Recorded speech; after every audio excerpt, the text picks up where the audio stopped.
Bob Armstrong built his name the hard way, and plenty of guys still pretend they didn't feel that fire when he walked in. Tonight, we're not sugarcoating anything. We're walking straight into the real heat. The people who couldn't stand him, the people he didn't tolerate, and the names that left him shaking his head backstage. Bob wasn't some soft handshake and smile territory grandpa. He worked like a man who knew damn well that the business only respects you if you hit back harder. And trust me, a few guys learned real quick that crossing him was a stupid hobby. This video isn't about myths, cute stories, or anything wrapped in nostalgia.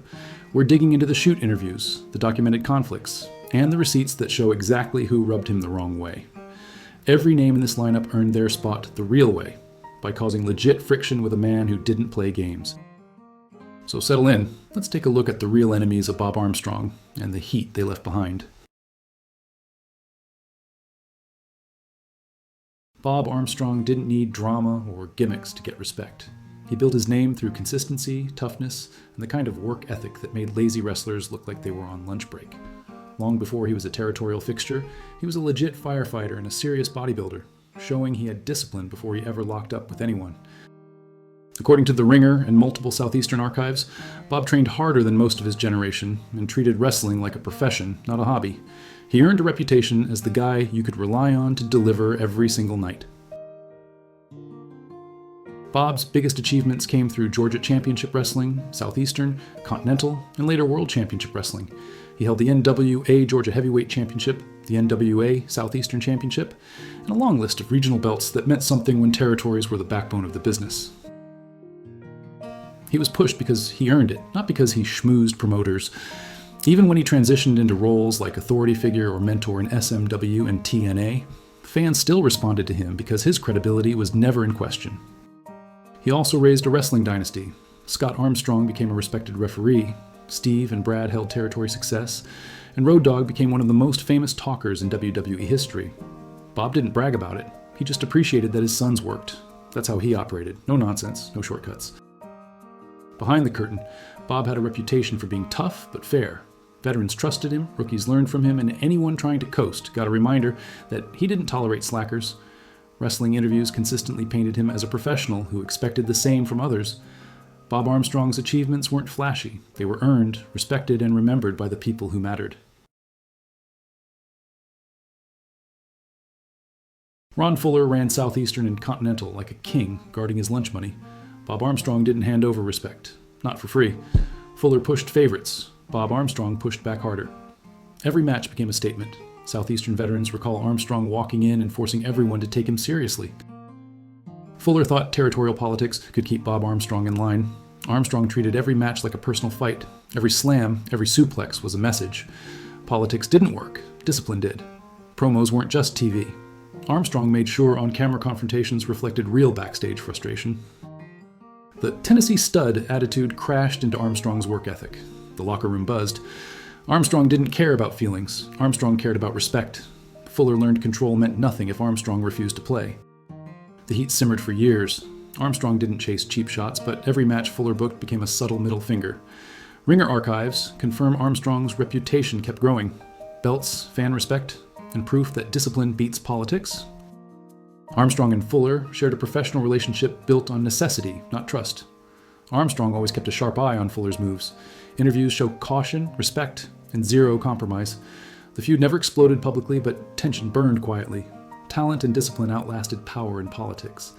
Armstrong made sure everyone backstage knew running a territory didn't mean running Bob Armstrong. Roddy Piper made a name trash-talking everyone, and Bob Armstrong didn't take kindly to it. Piper mocked Armstrong's physique on camera, calling out his upper body and tiny legs. Southeastern archives confirmed the comments left Armstrong frustrated. Promos weren't just performance. Every insult hit backstage, too. Bob Armstrong felt the disrespect personally. Piper's mic work rubbed the locker room the wrong way. Armstrong stayed professional, but the tension simmered. Interviews show Armstrong addressed the comments in subtle ways during matches. Every counter, every hold, sent a message. Piper never expected Armstrong to respond in the ring and backstage with equal intensity. Piper's arrogance clashed with Armstrong's old-school discipline. Veterans remember Armstrong, watching every move, every promo, ready to push back without losing control.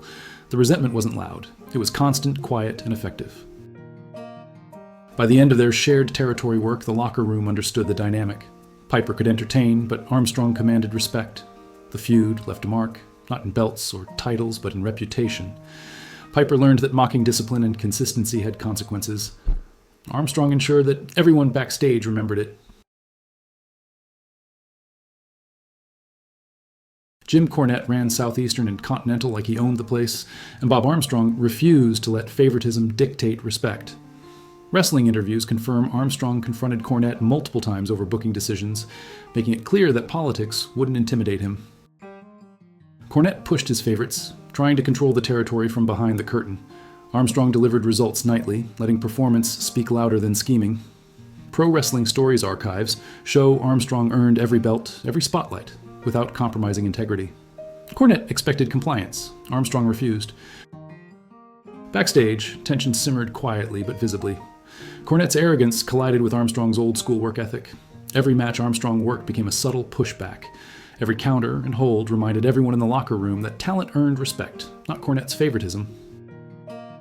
Even when Cornette tried to manipulate match outcomes or influence younger wrestlers, Armstrong stayed disciplined, professional, and unflinching. Southeastern archives highlight that Armstrong's reputation grew stronger as Cornette's politics became obvious. Promos reflected real backstage heat. Armstrong never needed to call out Cornette publicly. Actions in the ring spoke for themselves. Cornette underestimated Armstrong's persistence and pride. Armstrong showed that respect was earned through work, not backstage scheming. By the end of their time in Southeastern, the locker room understood the dynamic. Cornette had influence, but Armstrong had credibility. Wrestlers remembered the tension. Cornette learned that manipulating Armstrong's career came at a cost. Armstrong left a lasting impression, the kind of reputation that doesn't fade, no matter how much power a promoter thinks he has. Bob Armstrong wasn't just a territory legend. Bob Armstrong was stubborn, old school, and occasionally stiff in the ring. Promoters quickly learned that Bob Armstrong refused to play politics.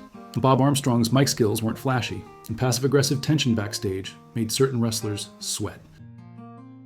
The heat in the locker room tested Bob Armstrong constantly. Every move, every counter, every subtle pushback sent a message.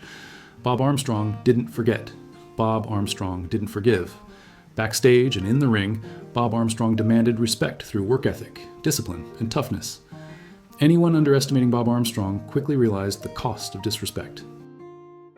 Bob Armstrong's legacy is more than belts or accolades. It's the fear, the tension, and the quiet dominance that earned real authority. Thanks for watching.